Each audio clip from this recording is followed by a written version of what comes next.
بسم اللہ الرحمن الرحیم نحمدہ ونصلی علی رسولہ الکریم اما بعد فاعوذ باللہ السمیع العلیم من الشیطان الرجیم بسم اللہ الرحمن الرحیم قال اللہ تبارک و تعالی فی کتاب الکریم ان اللہ وملائکتہ یصلون علی النبی یا ایہا الذین آمنوا صلوا علیہ وسلموا تسلیما اللہم صلی علی محمد وعلی آل محمد کما صلیت علی ابراہیم وعلی آل ابراہیم انک حمید مجید اللہم بارک علی محمد وعلی آل محمد کما بارکت علی ابراہیم وعلی آل ابراہیم انک حمید مجید رب اشرح لی صدری ویسر لی امری واحلل عقدۃ من لسانی یفقہوا قولی ربنا آتنا فی الدنیا حسنۃ وفی الآخرۃ حسنۃ وقنا عذاب النار ربنا آتنا من لدنک رحمۃ وہیئ لنا من امرنا رشدا لا الہ الا انت سبحانک انی کنت من الظالمین حسبنا اللہ ونعم الوکیل یا حی یا قیوم برحمتک استغیث لا حول ولا قوۃ الا باللہ العلی العظیم۔ عزیز دوستو، اللہ تبارک و تعالیٰ نے قرآن کریم کے ذریعے ہم سب کو ایمان کی علامات اور ایمان کتنی چیزوں پر فرض ہے لانا اور ایمان والوں کی علامات، یہ سب کچھ ہم سب کو اللہ تبارک و تعالیٰ نے بتلایا ہے۔ عزیز دوستو، واضح رہے کہ ایمان کی ایک بڑی علامت ہے جو نبی اکرم صلی اللہ علیہ وسلم سے محبت رکھنا ہے، اور آپ صلی اللہ علیہ وسلم نے ارشاد فرمایا کہ آدمی اپنے ایمان میں اس وقت تک کامل نہیں ہو سکتا جب تک آدمی دنیا کی ہر چیز سے زیادہ نبی اکرم صلی اللہ علیہ وسلم سے محبت نہ کرنے لگے۔ اور قرآن کریم کے جو سورت توبہ ہے اس کی آیت نمبر 24 میں اللہ تبارک و تعالیٰ نے وہ 8 چیزیں گنوائی ہیں۔ سب سے پہلی چیز ہے باپ۔ عزیز دوستو، اپنے باپ سے زیادہ محبت نبی اکرم صلی اللہ علیہ وسلم سے کرنی چاہیے۔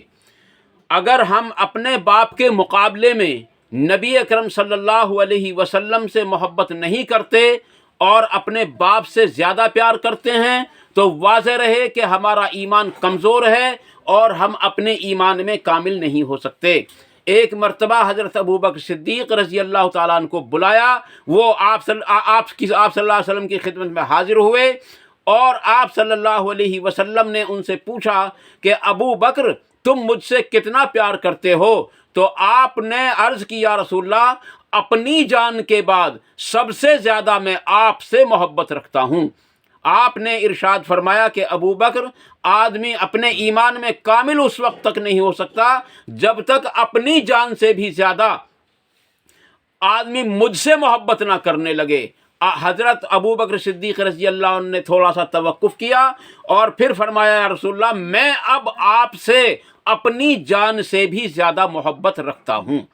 تو آپ نے فرمایا کہ تم اپنے ایمان میں کامل ہو گئے۔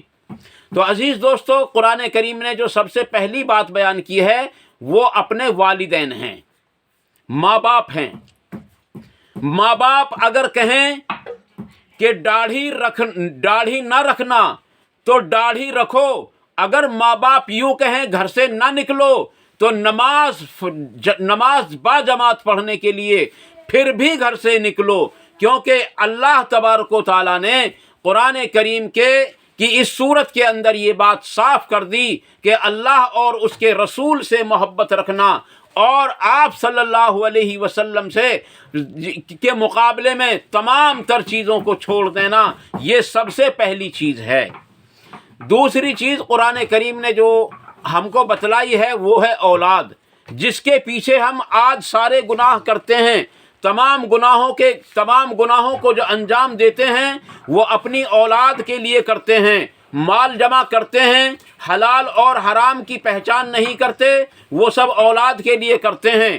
عزیز دوستو، ہم جتنا کام کرتے ہیں، جتنے گناہ ہو رہے ہیں بڑے بڑے، جن کو عام لوگ بھی گناہ سمجھتے ہیں، ان کی اولادیں کر رہی ہیں، اور ان کے ماں باپ اپنی اولاد سے اسی طرح محبت رکھتے ہیں۔ اولاد نماز نہیں پڑھتی، اولاد سے محبت رکھتے ہیں۔ اولاد گانے بجانے میں لگی رہتی ہے، اولاد سے محبت رکھتے ہیں۔ عزیز دوستو، واضح رہے، اللہ تبارک و تعالیٰ نے اس بات کو بالکل کلیئر کر دیا کہ جو شخص نبی اکرم صلی اللہ علیہ وسلم کے مقابلے میں اپنی اولاد سے محبت رکھتا ہو، اس کا ایمان بھی کامل نہیں ہو سکتا۔ اس لیے عزیز دوستو، جب کوئی اولاد کوئی برا کام کرے تو اس سے اس کی مذمت کرنا ہمارے لیے نہایت ضروری ہے۔ ہماری اولادیں نماز نہیں پڑھتی، یہ سب سے بڑا گناہ ہے۔ اس سے بڑا کوئی اور گناہ ہو ہی نہیں سکتا کہ اولاد نماز نہیں پڑھتی اور پھر بھی ہم اولاد سے محبت کرتے ہیں۔ یہ دو چیزیں ہو گئیں عزیز دوستو۔ اب اگلی دو چیزیں ہیں۔ اللہ تبارک و تعالیٰ نے بھائی یعنی کہ اپنے جو بھائی ہیں ان سے بھی زیادہ محبت رکھے اللہ تبارک و تعالیٰ اور اس کے رسول صلی اللہ علیہ وسلم سے، کہ اگر بھائی کسی بات کو کہے تو اس کو ٹال دے، جب کہ وہ اللہ اور اس کے رسول کے مقابلے میں جو ہے یعنی اللہ اور اس کے رسول کو ناپسند ہو۔ تو عزیز دوستو، یہ تیسری چیز ہے کہ جو شخص اپنے بھائیوں سے محبت رکھتا ہے اور اس کے بھائی اللہ اور اس کے رسول کے احکاموں کو توڑتے ہیں، تو واضح رہے کہ ہم سب کو چاہیے کہ ہم ان کے مقابلے میں اپنے رسول صلی اللہ علیہ وسلم سے محبت رکھیں۔ اور تیسری چیز یعنی چوتھی چیز فرمایا بیویاں، عورتیں۔ اللہ کے نبی صلی اللہ علیہ وسلم نے ارشاد فرمایا کہ مجھے تین چیزیں بہت زیادہ محبوب ہیں۔ نمبر 1 بیویاں، نمبر 2 خوشبو، اور نمبر 3 فرمایا آپ صلی اللہ علیہ وسلم نے کہ نماز کے اندر میری آنکھوں کی ٹھنڈک ہے۔ آدمی جو نماز چھوڑتا ہے، جو نمازوں کو ترک کرتا ہے، وہ زیادہ تر بیوی کے پاس رہ کر اور اس سے جو ہے خلوت میں رہ کر تمام تر چیزوں سے غافل ہو جاتا ہے۔ اس لیے عزیز دوستو، جب نماز کا وقت ہو جائے، جب تہجد کا وقت ہو جائے، تو اپنی خوبصورت بیوی کو اور بہترین نرم اور نازک بستر کو چھوڑ کر فوراً تہجد کے لیے کھڑا ہو جائے۔ یہ ہے اللہ سے اور اس کے رسول صلی اللہ علیہ وسلم سے محبت کا نام۔ آپ صلی اللہ علیہ وسلم نے ارشاد فرمایا، اللہ تعالیٰ رحمت فرمائے اس شخص پر جو اپنی بیوی کو تہجد کے لیے جگائے اور وہ نہ اٹھے تو اس کے منہ پر پانی چھڑکے، اور اللہ تبارک و تعالیٰ رحمت نازل فرمائے اس عورت پر جو اپنے شوہر کو تہجد کی نماز کے لیے جگائے اور جب وہ نہ جاگے تو اس کے چہرے پر پانی چھڑک دے۔ عزیز دوستو، مگر واضح رہے کہ ایسا اگر تمہارے گھر کے اندر ماحول بنا ہوا تو کرنا، اور اگر ماحول بنا ہوا نہ ہو تو ایسا کرنے سے لڑائیاں بھی ہو سکتی ہیں۔ لیکن نبی اکرم صلی اللہ علیہ وسلم کا فرمان ایک طرف ہے، آپ نے فرمایا اللہ تعالیٰ ان پر رحمت فرمائے، یعنی دعا دی کہ ان پر رحمت فرمائے، تو اللہ تبارک تعالیٰ کی رحمتیں ہمارے گھروں کے اندر اسی طریقے سے آ سکتی ہیں۔ آج ہم کتنے لوگوں سے دعاؤں کے لیے کہتے ہیں، لیکن اللہ کے نبی صلی اللہ علیہ وسلم نے جن لوگوں کے لیے دعا کی ہے وہ کون کون سے لوگ ہیں؟ عصر کی نماز، فرض نماز سے پہلے 4 سنتیں یا 2 سنتیں پڑھنے والوں کے لیے بھی آپ صلی اللہ علیہ وسلم نے رحمت کی دعا فرمائی ہے۔ عزیز دوستو، 5واں نمبر اللہ تبارک تعالیٰ نے جو ذکر کیا وہ ہے مال۔ جس مال کو ہم کماتے ہیں، اگر ہم نے اپنے مال کو جمع کیا اور اس کا حق ادا نہ کیا، نبی اکرم صلی اللہ علیہ وسلم نے، اللہ تبارک و تعالیٰ نے قرآن کے اندر اور نبی صلی اللہ علیہ وسلم نے جو احادیث کے اندر اس کے حق کو ادا کرنے کا جو وہ بتلایا ہے، وہ ہم نے حق ادا نہ کیا تو واضح رہے، اچھی طرح سے سمجھ لیں عزیز دوستو، وہ مال ہمارے لیے پکڑ بن جائے گا۔ کیونکہ اگر ہم اپنے مال کو خرچ نہیں کر رہے ہیں، اگر ہم اپنے مال کو خرچ کر رہے ہیں، اللہ کے راستے میں زکوٰۃ دے رہے ہیں، اللہ کے راستے میں صدقہ دے رہے ہیں، تو گویا ہم اللہ کے نبی صلی اللہ علیہ وسلم پر اس کو یعنی اللہ کے نبی صلی اللہ علیہ وسلم سے محبت رکھتے ہیں، اس لیے ہم زکوٰۃ بھی دیتے ہیں اور صدقہ بھی دیتے ہیں۔ زکوٰۃ روکنے سے ہمیشہ کال پڑتا ہے، زکوٰۃ روکنے سے ہمیشہ قحط سالی کا سامنا کرنا پڑ سکتا ہے۔ زکوٰۃ روکنے سے عزیز دوستو کیا ہوا تھا کہ یعنی کہ قارون جیسا خزانے والا آدمی وہ زمین میں مال کے دھس گیا تھا۔ اس کے لیے قرآن اور حدیث ہمارے سامنے شاہد ہیں، اس لیے کہ اللہ تبارک و تعالیٰ نے مال کی یعنی مال کو جمع کرنے کی مذمت قرآن کریم کے اندر ارشاد فرمائی ہے کہ بڑی خرابی ہے ان لوگوں کے لیے جو تانا دیتے ہیں، چغلی غیبت کرتے ہیں اور مال کو جمع کرتے ہیں، اور مال ان کے کچھ کام نہیں آئے گا۔ البتہ وہ ضرور حطامہ کے اندر داخل ہوں گے۔ حطامہ کے بارے میں کیا تم جانتے ہو وہ کیا ہے؟ وہ ہے اللہ کی بھڑکائی ہوئی آگ، وہ آگ کے ستونوں میں اور زنجیروں میں بند کر دیے جائیں گے۔ عزیز دوستو بڑی مذمت ہے مال کو جمع کرنے کی۔ اور خاندانی لوگ، یہ ہے پانچویں چیز ہے خاندانی لوگ، اور چھٹی چیز ہے مال۔ عزیز دوستو خاندانی لوگوں سے ہم کیسی محبت کرتے ہیں کہ اگر وہ گناہ کر رہے ہوں، اگر ہمارے ماں باپ گناہ کی مجلسیں لگا رہے ہوں، خاندانی لوگ گناہوں کی مجلسیں لگا رہے ہوں، ان کی شادیوں میں ڈی جے باجے کا استعمال ہوتا ہو، ان کی شادیوں کے اندر سلامی جیسی لعنت والی رسم کو انجام دیا جاتا ہو، جوتے چرائی دی جاتی ہو اور جوتے وغیرہ چرائے جاتے ہوں، عزیز دوستو ایسی مجالس کے اندر شرکت اگر ہم نہ کریں تو گویا ہم اپنے نبی صلی اللہ علیہ وسلم سے محبت کرتے ہیں۔ اور اگر ہم ان چیزوں کو گناہ سمجھتے ہوئے بھی اپنے خاندان کے لوگوں سے، اپنے ملنے والوں سے، اپنے رشتہ داروں سے، اپنے پڑوسیوں سے اور اپنے تمام بھائی اور بہنوں سے ان تمام برائیوں کے ہوتے ہوئے بھی ہم ان سے ایسی ہی محبت رکھتے ہیں جیسا کہ اس سے پہلے رکھتے تھے، تو گویا ہم اللہ کے نبی صلی اللہ علیہ وسلم سے محبت نہیں رکھتے۔ اس لیے عزیز دوستو نبی صلی اللہ علیہ وسلم نے ارشاد فرمایا کہ جب آدمی گناہ کرتا ہے اور گناہ سے روکنے والا اس کو روکے اور وہ نہ رکے، اور نہ رکنے کے باوجود بھی پھر وہ اسی کے ساتھ لگا رہے، اسی سے محبت رکھے، اسی کے ساتھ کھائے پیے، اسی کے ساتھ اٹھے بیٹھے، اسی کے ساتھ سوئے بیٹھے، سارے کام اسی کے ساتھ کرتا رہے، تو اللہ تبارک تعالیٰ ان کے دلوں کو ان کے ساتھ خلط ملط کر دے گا اور پھر وہ بھی گناہوں میں ملوث ہو جائیں گے۔ یہ 6 چیزیں ہو گئیں عزیز دوستو۔ اس لیے ہم سب کو چاہیے کہ ہم ان تمام 6 کی 6 چیزوں کے مقابلے میں اپنے نبی صلی اللہ علیہ وسلم سے محبت کریں، اور خاندانی رسم و رواج سے جو بڑے بڑے گناہ کر رہے ہیں ہم ان سے بچتے رہیں۔ عزیز دوستو ایک چیز ہے اس کے اندر، 7واں نمبر ہے تجارت، جس کے نقصان سے ہم ڈرتے ہیں کہ اس کے اندر ہمارا نقصان نہ ہو جائے، وہ تجارت۔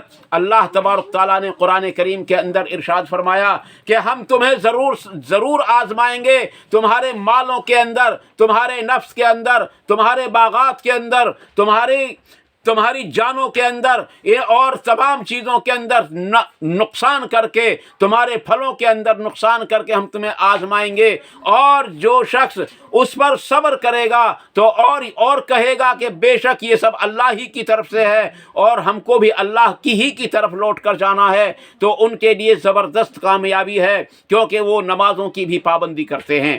عزیز دوستو ان لوگوں کے لیے بڑی کامیابی ہے۔ اور 8ویں چیز ہے جو ہے مکان۔ یہ مکان عزیز دوستو ہمیں اپنے نبی صلی اللہ علیہ وسلم کے مقابلے میں اپنے مکانوں سے جو لوگ محبت کرتے ہیں، یقین جانو کہ وہ ان کا ایمان کامل نہیں ہے۔ اس لیے یہ 8 صفات ہیں جو اللہ تبارک و تعالیٰ کے یعنی اللہ تبارک تعالیٰ سے محبت رکھنے کی جو صفات بیان کی گئی ہیں، اور ان چیزوں کے مقابلے میں ہم اللہ تبارک تعالیٰ کی محبت کو اپنے سامنے رکھیں۔ اسی لیے اللہ نے ہماری کامیابی اس کے اندر رکھی ہے۔ عزیز دوستو، اگر ہم ان چیزوں سے ہٹ جائیں گے تو یقیناً ہم ناکام ہو جائیں گے، اور ہماری ناکامی یہی ہوگی کہ ہمارا جو ٹھکانہ ہے، اللہ تعالی ہم سب کی اس ٹھکانے سے حفاظت فرمائے، وہ ہے جہنم، اگر ہم گناہوں میں ملوث رہے تو۔ اللہم اجرنا من النار، اللہم اجرنا من النار، اللہم اجرنا من النار۔ اور اللہ تبارک تعالیٰ نے ہماری جو کامیابی رکھی ہے وہ رکھی ہے، ان تمام چیزوں سے زیادہ محبت ہم اپنے نبی صلی اللہ علیہ وسلم سے رکھیں۔ اور محبت رکھنے کا مطلب عزیز دوستو واضح رہے، وہ صرف نعرے بازی سے کام نہیں چلتا، بلکہ اللہ تبارک و تعالیٰ کے نبی صلی اللہ علیہ وسلم کی تمام احکاموں کو ان پر عمل کریں، اس سے کام چلتا ہے۔ یہی اپنے نبی صلی اللہ علیہ وسلم کی مدد ہے۔ ایک مرتبہ ایک صحابی نے عرض کی، یا رسول اللہ صلی اللہ علیہ وسلم یعنی آپ صلی اللہ علیہ وسلم نے فرمایا ان سے کہ کیا مانگتا ہے؟ تو صحابی نے عرض کی، یا رسول اللہ صلی اللہ علیہ وسلم، مجھے جنت میں آپ کا پڑوس مل جائے، اس سے بڑی اور کوئی چیز میرے لیے اور کیا ہو سکتی ہے؟ آپ نے فرمایا کچھ اور مانگ لے۔ انہوں نے عرض کی، یا رسول اللہ، مجھے جنت میں آپ کا پڑوس مل جائے، اس سے بڑھ کر اور کیا چیز ہوگی؟ اندازہ لگاؤ کتنی بڑی محبت ہوگی صحابی کو اپنے رسول صلی اللہ علیہ وسلم سے۔ پھر اس کے بعد پوچھا کہ اور کچھ مانگ لے۔ آپ نے عرض کی، یا رسول اللہ، مجھے جنت میں آپ کا پڑوس مل جائے، یہی میرے لیے سب کچھ ہے۔ تو آپ نے فرمایا کہ پھر تو میری مدد کر اللہ تبارک و تعالیٰ کی عبادت کے ذریعے۔ یہ ہے نبی صلی اللہ علیہ وسلم کی مدد کا طریقہ، اور آپ صلی اللہ علیہ وسلم کے احکاموں پر عمل کرنا، یہ ہے نبی صلی اللہ علیہ وسلم کی مدد کرنے کا طریقہ۔ ورنہ تو آپ صلی اللہ علیہ وسلم کی مدد تو اللہ تبارک تعالیٰ نے ان کا وعدہ خود کیا ہے قرآن کریم کے اندر کہ آپ کو کوئی ایسا بڑا نقصان نہیں پہنچا سکتا، یہاں تک کہ واضح رہے کہ نبیوں کو تو